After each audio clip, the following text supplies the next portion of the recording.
I'm only going to give a brief resume of this, as it will require eventually a full sermon for teaching on. But it's called the power of assumption. Many people refer to an assumer as a fool in an asinine paradise.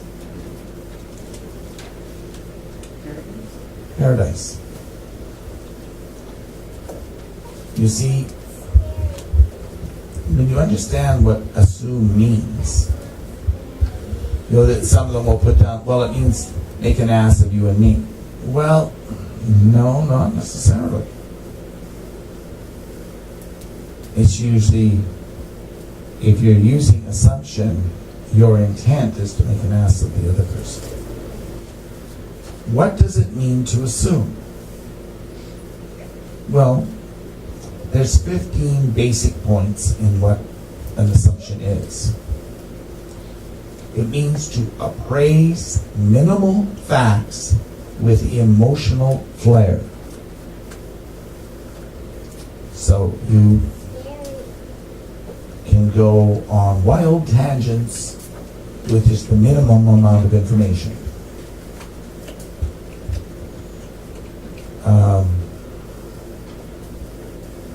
I know of a situation in which this woman received a phone call that this other woman had seen her husband talking up close to this woman on the freeway.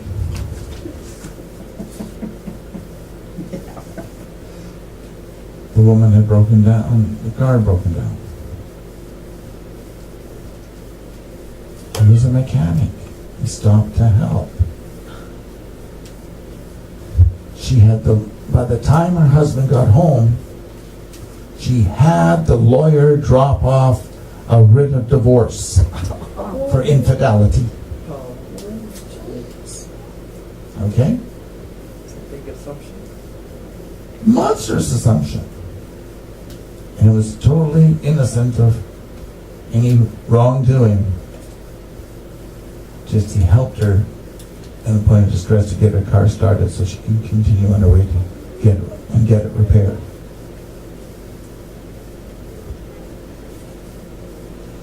And that's grounds for a divorce.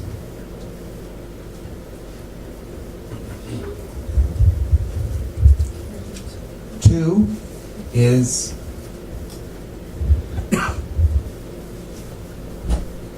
I can guess your intent and judge you for it. How many here are good mind readers?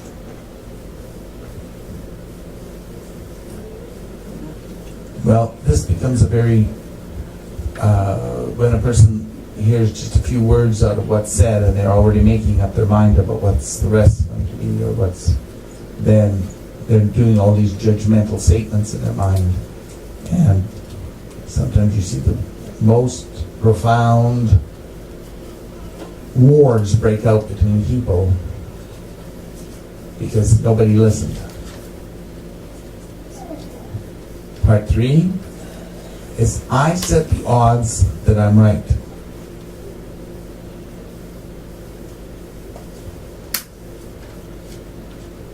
You have to come up with 50,000 points for each one that I come up with because I'm right.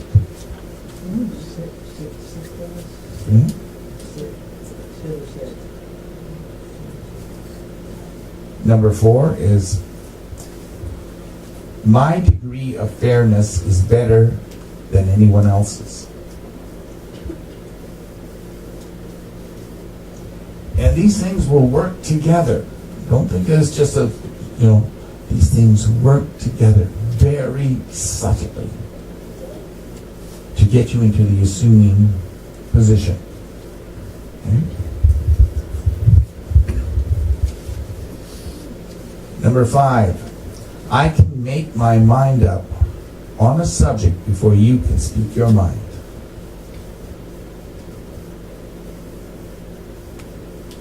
And that happens in marriages a lot. It does. Yeah. make my mind up on any subject before you can speak your mind.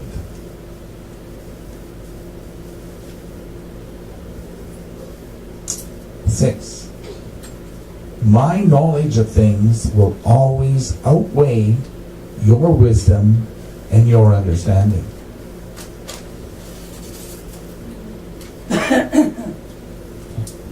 And you know,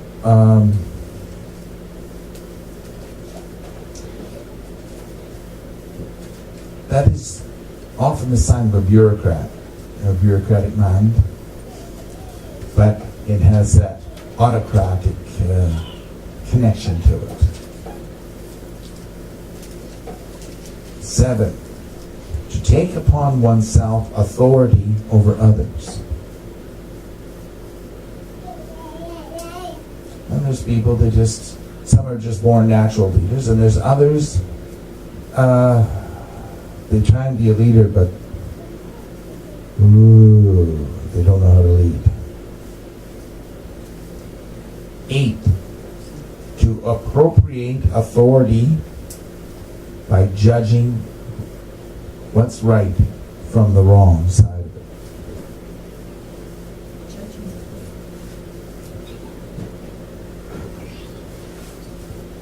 If you come across an accident and you want to be a witness, but you've never seen the accident, so you make up your mind what went on that caused the accident. Right? But you take an appropriate authority that you're a professional witness and you've never seen anything.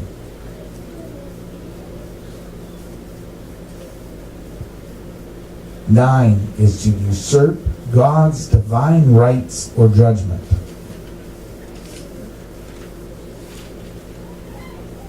You don't care what God says in the matter, you're going to judge that person the way you feel they should be judged.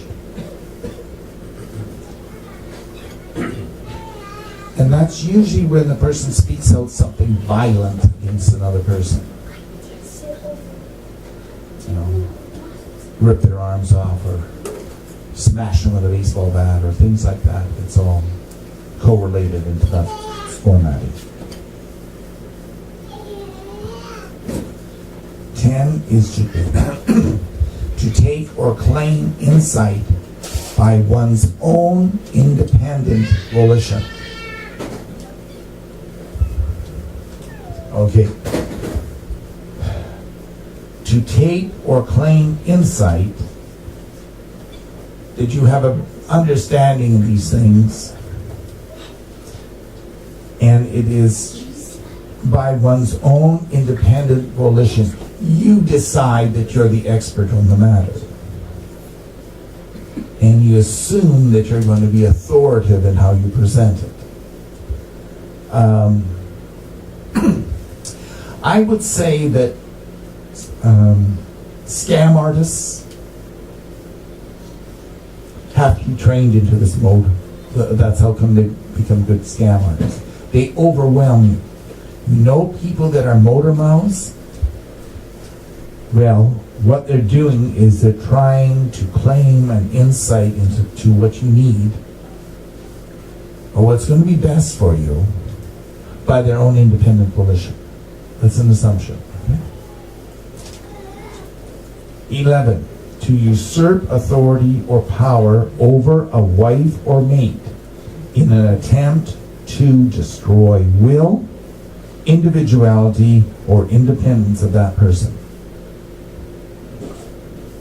That person is under the power of assumption, the demon assumption. And as we've warned many times, don't try and change your mate. You married them, accept them, encourage them. Don't try and change them. God will change them. Change yourself, and they will change. Otherwise, any attempt you make to change your mate is using an attempt to destroy that person's will, their individuality, and their independence. In that area with their... And you can make them invalids, mental invalids and physical invalids, by attempting to change them. Okay? 12. The usurping of authority for the demanding of worship, glorification, and self-divine honor.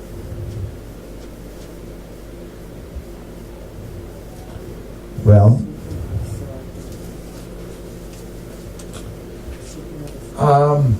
the entertainment industry is very good for using this. Everybody's got their favorite, what do they call them? Heroes and idols of television and radio and music industry and stuff like that. Okay? And what happens is that they use their authority in that field to influence the morals and integrity of a society. And they get worship for it. You submit to them and you worship them.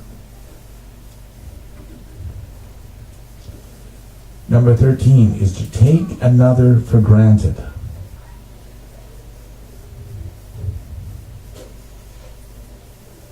Well, I expected you to do this, but did you ask? I expected you to do this thing and this thing or have that covered, but did you ask whether they would do that? Whether they could do it? So that form of assumption is very dangerous. Very, very dangerous. It's another home wrecker. That form of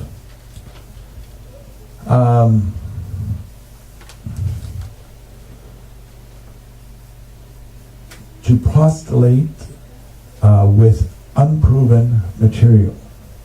Is this 14? That's number 14, yeah. Now,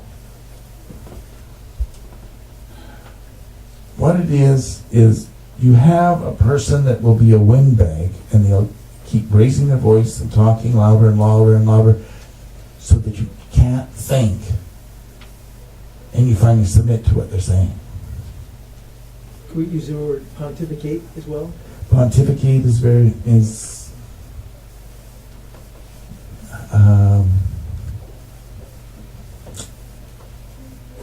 sometimes a apt word to fit in there, but postulate, is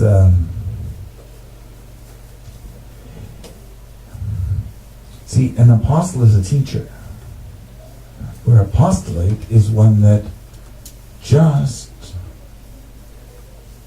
talks and talks and talks, trying to convince somebody of things that are not, like they're not proven, they're not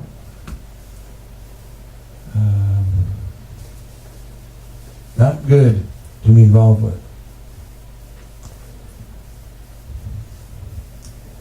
Number 15 is to act in a haughty and overbearing manner.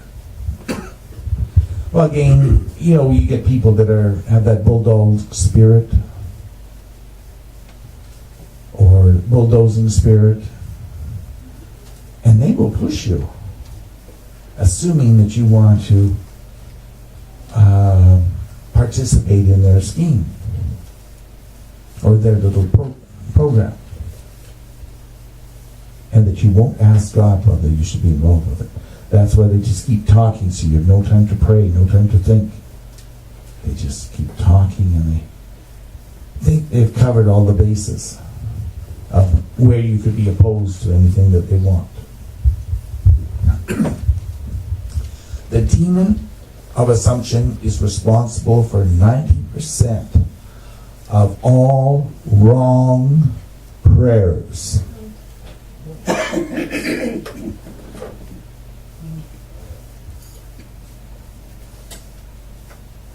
you get that point?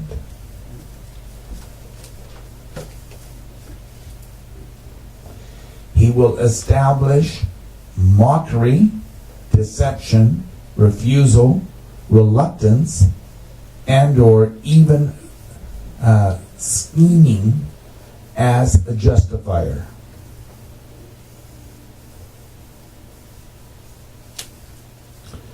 Assumption will always build up the attitude of pride in a person and self-defense, self-reliance in the person that's doing the assuming. It will always be there before he exposes his presence. So he builds a base where you're locked into him. You're relying on him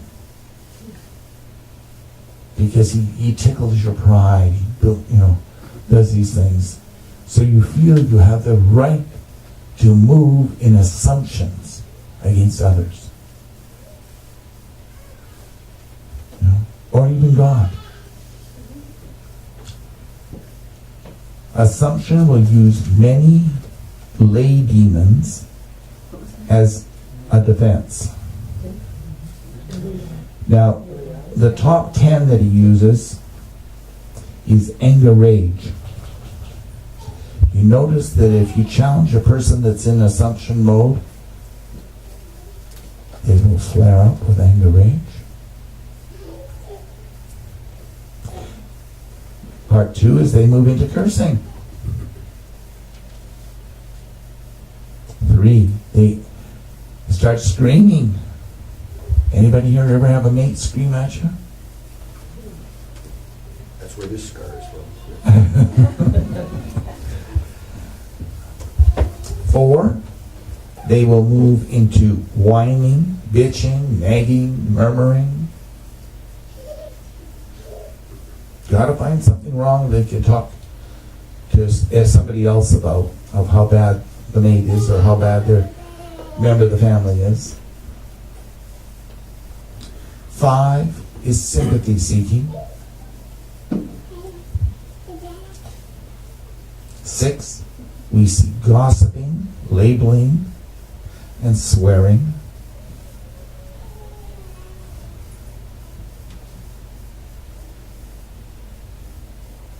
'Swearing referring to cuss words. 7, lying. It's amazing how many people with the spirit of assumption will move into lying and not even recognize that they're lying. They get so caught up with it, they cannot recognize that what they're saying is a lie.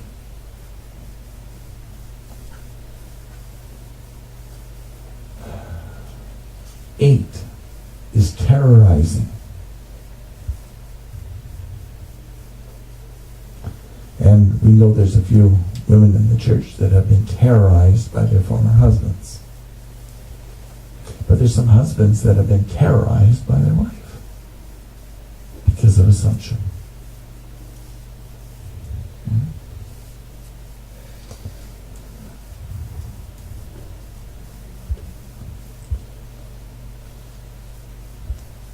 There is a rudeness, number 9 here, is a rudeness that sets in and a crudeness that sets in.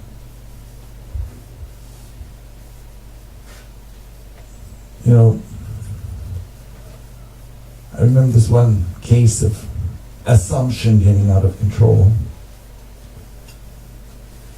The husband invited several of his bosses home for dinner because they were management, he was doing a promotion thing, and they invited him in.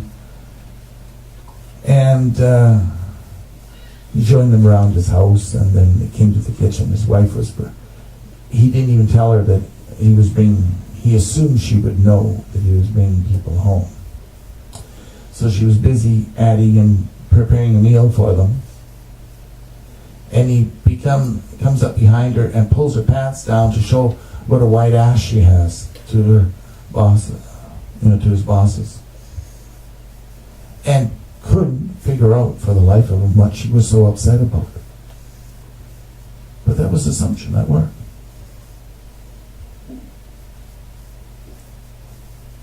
Is he resting comfortably now? You know. And number 10 is undermining and put downs. How many here like to be on the receiving end of undermining and put downs? No? Why? Don't you remember that what you sow you reap? Thought about it a few times. But assumptions are like that. You see, an assumption, the very fact that you use an assumption on somebody else is that you're attempting to put them down and to undermine them. Otherwise you would listen to what they have to say. You'd hear them out.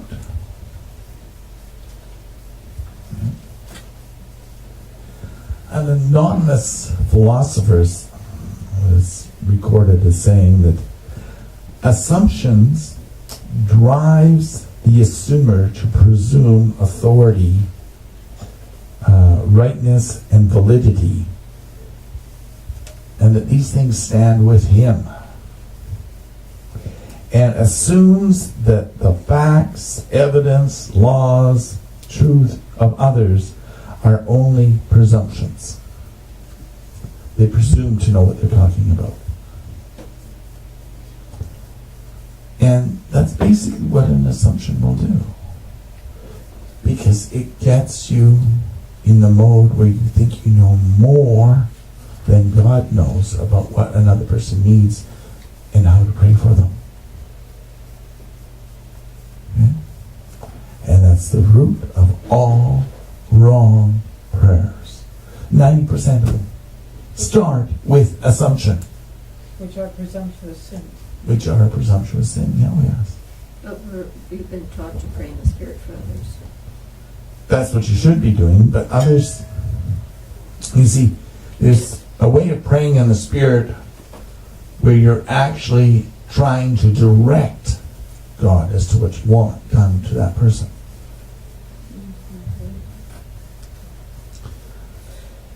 This is why it's important that we come to the point of understanding that assumption is a major process of how Satan has trained people to think. What we're doing with assumption too is like we talked about the praying for people. You said there, if someone tells us not to pray for them, we shouldn't pray for them. Period. Right. Not even in the Spirit, not in English, not in anything. Right. Because you're assuming that you can have authority over them. And that can bring backlash.